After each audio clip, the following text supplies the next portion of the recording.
Yuk, selamat pagi. Kita masuk ke dunia arisan. Saat ini kita lagi mau bahas. Di kantor gue udah ngelewatin season 2 arisan. Jadi teman-teman kantor cuman sekitar 24 orang. Jadi gak banyak. Jadi gue bacain dulu ya. Biasanya gue sering jadi tukang bikin pantunnya gitu ya. Di season 2 ya. Gaji masuk, hati berseri, tanda berkah di awal hari.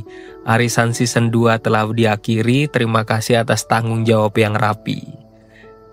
Tutup lembaran, buka harapan, doa terbaik kami ucapkan. Semoga sehat selalu dan rezeki lancar.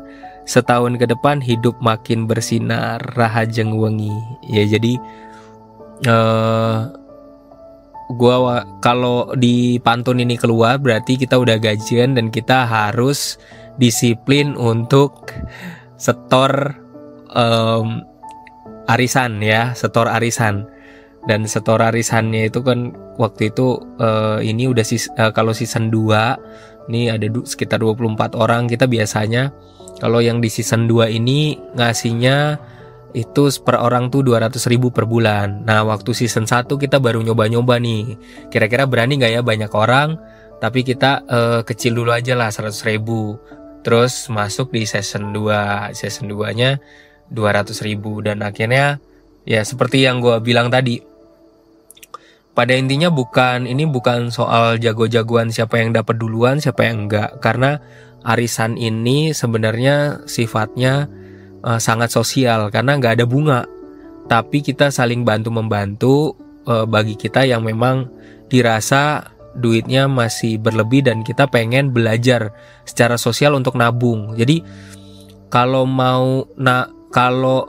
mentor gue bilang kalau lo memang nggak bisa nabung, tapi lo mau belajar nabung, lo nggak bisa nabung, tapi nggak mau ke bank, lo ikut arisan gitu. Lo pengen niatin untuk belajar nabung tapi bukan di bank ya lo ikut arisan. Tapi kalau lo mau duit lo ditabungin aja mau aman nggak diganggu orang ya udah lo nabung aja di bank gitu ya.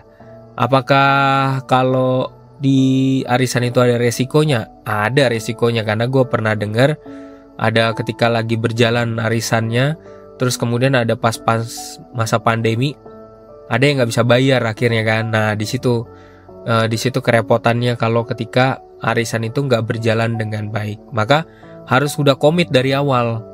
Apapun yang terjadi, arisan itu kalau mau ikut arisan, lo harus sudah prepare duitnya bener-bener gitu. Kalau bisa emang udah dari awal lo niatin, nggak bakal keganggu, jangan sampai keganggu. Atau nggak misalnya yang udah dapet duluan, ya duitnya jangan ganggu, diinvestasikan aja. Kadang-kadang kan arisan terbatas di situ ya.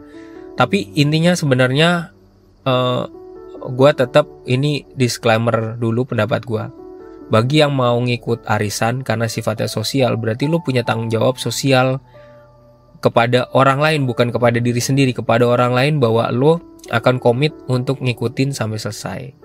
Dan tujuan dari arisan sebenarnya adalah pola menabung secara sosial. Buat yang udah dapet duluan ya udah duitnya ditahan atau mau dipakai monggo, tapi tetap Anda punya tanggung jawab sosial.